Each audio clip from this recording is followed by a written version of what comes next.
Ayan guys, nagbabalik na naman tayo sa part 5. Ah? Part 4 pala guys, part 4. Yan. Pero na akong sariling pen. Yan.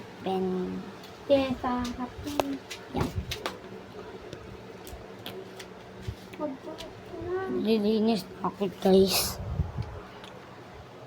Lilinis na ako. Gabi na guys. Kasi walis. Hindi ko nas. Wait lang guys, kunin ko ng pamunas. Ito na yung ano natin. Pamunas. Magpupunas na tayo. O guys, tapos na tayo maglinis guys. Akit na tayo sa taas guys. Teleportation.